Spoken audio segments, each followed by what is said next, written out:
या देवी सर्वभूतेषु शक्तिरूपेण संस्थिता नमस्तस्यै नमस्तस्यै नमस्तस्यै नमो नमः। जय माता दी। तृतीय अध्याय मार्कंडेय पुराण के सावर्णिक मनवंतर की कथा के अंतर्गत तृतीय अध्याय में महर्षि मेधा राजा सुरत और समाधि नामक वैश्य को सेनापतियों सहित महिषासुर के वध का प्रसंग सुनाते हैं। ओम नमः चंडिकाय नमः। इस अध्याय का पाठ करते समय हमें इस प्रकार माता रानी का ध्यान करना चाहिए।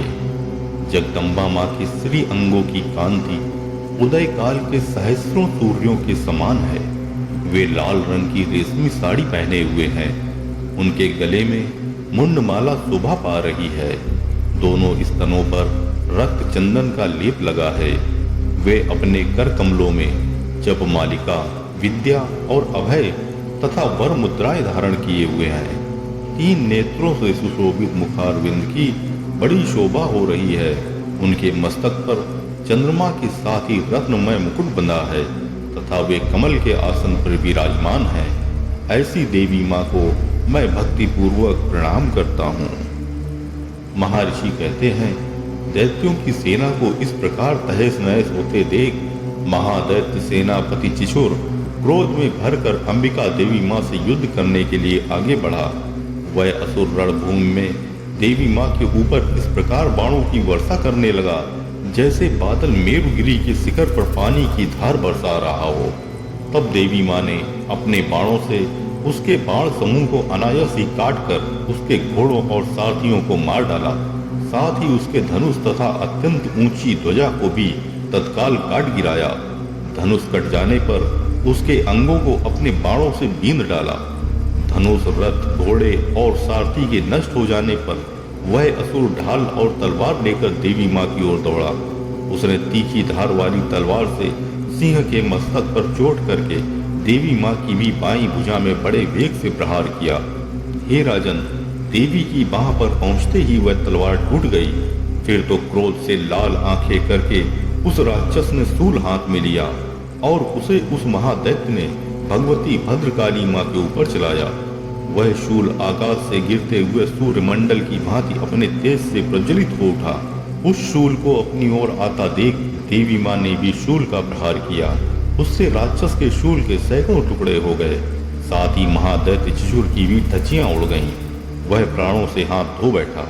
महिषासुर के सेनापति उस महापराक्रमी चिछुर के मारे जाने पर देवताओं को पीड़ा देने वाला चामर हाथी पर चढ़कर आया। उसने भी देवी माँ के ऊपर शक्ति का प्रहार किया, किंतु जगदम्बा माँ ने उसे अपने हुंकार से ही आहत एवं निष्प्रभ करके तत्काल पृथ्वी पर गिरा दिया। शक्ति टूटकर गिरी हुई देख चामर को बड़ा क्रोध हुआ। अब उसने शूल चलाया, किंतु देवी माँ ने उसे भी अपने बाणों द्वारा काट डाला।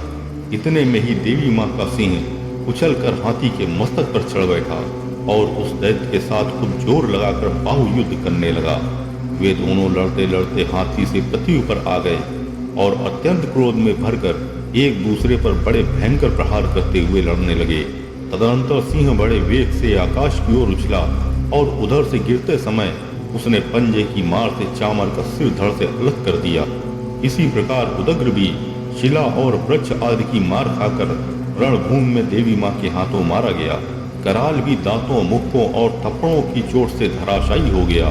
क्रोध से भरी हुई देवी माँ ने गदा की चोट से उद्दत्त का कचूमर निकाल डाला। भिंदीपाल से वास्कल को तथा बाणों से ताम्र और अंधक को मौत के घाट उतार दिया। 3 नेत्रों वाली परमेश्वरी माँ ने त्रिशूल से उग्रासय, उग्रवीर तथा महाहनु नामक दैत्यों को मार डाला। तलवार की चोट से बिडाल के मस्तक को धड़ से काट गिराया। दुर्धर और दुर्मुख इन दोनों को भी अपने बाणों से यमलोक भेज दिया। इस प्रकार अपनी सेना का संहार होते देख महिषासुर ने भैंसे का रूप धारण करके देवी माँ के गढ़ों को त्रास देना आरंभ कर दिया। किन्हीं को थूथुन से मारकर, किन्हीं के ऊपर खुरों का प्रहार करके, किन्हीं को पूंछ से चोट पहुंचाकर, कुछ को सींगों से विदीर्ण करके, कुछ गढ़ों को वेग से, किन्हीं को सिंहनाद से कुछ को चक्कर देकर और कितनों को निस्वास वायु के झोंके से धराशायी कर दिया। इस प्रकार गणों की सेना को गिराकर वह असुर महादेवी माँ के सिंह को मारने के लिए झपटा। इससे जगदम्बा माँ को बड़ा क्रोध हुआ। उधर महापराक्रमी महिषासुर भी क्रोध में भरकर धरती को खुरों से खोदने लगा तथा अपने सींगों से ऊंचे ऊंचे पर्वतों को उठाकर फेंकने लगा और गरजने लगा। उसके वेग से चक्कर देने के कारण पृथ्वी क्षुब्ध होकर फटने लगी। उसकी पूंछ से टकराकर समुद्र सब ओर से धरती को डुबोने लगा। हिलते हुए सींगों के आघात से विदीर्ण होकर बादलों के टुकड़े टुकड़े हो गए। उसके श्वास की प्रचंड वायु के वेग से उड़े हुए सैकड़ों पर्वत आकाश से गिरने लगे। इस प्रकार क्रोध में भरे हुए उस महादैत्य को अपनी ओर आता देख चंडिका माँ ने उसका वध करने के लिए महान क्रोध किया।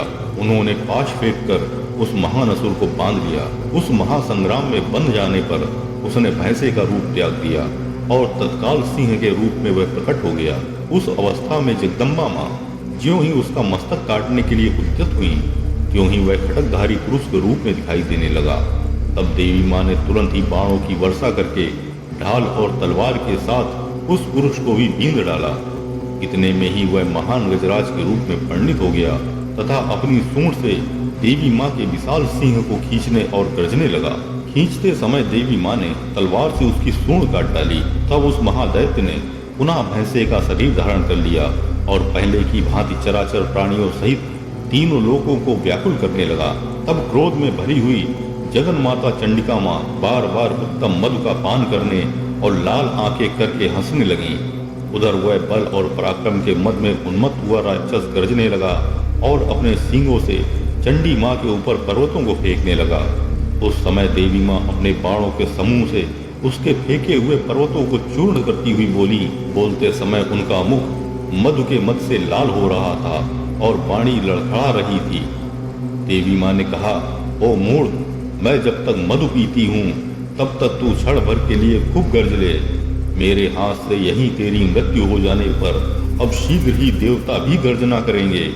महर्षि कहते हैं, यूं कहकर देवी माँ उछली और उस महादैत्य के ऊपर चढ़ गईं। फिर अपने पैरों से उसे दबाकर उन्होंने शूल से उसके कंठ में आघात किया। उनके पैरों से दबा होने पर भी महिषासुर अपने मुख अर्थात दूसरे रूप से बाहर होने लगा। अभी आधे शरीर से ही वह बाहर निकलने पाया था कि देवी माँ ने अपने प्रभाव से उसे रोक दिया। आधा निकला होने पर भी वह महादैत्य देवी माँ से युद्ध करने लगा। तब देवी माँ ने बहुत बड़ी तलवार से उसका मस्तक काट गिराया। फिर तो हाहाकार करती हुई दैत्यों की सेना भाग गई तथा संपूर्ण देवता अत्यंत प्रसन्न हो गए। श्री मार्कंडेय पुराणे सावर्णिके मन्वंतरे देवी महात्म्य महिषासुर वधो नाम तृतीयो अध्याय। ओम तत्सत। जय माता दी।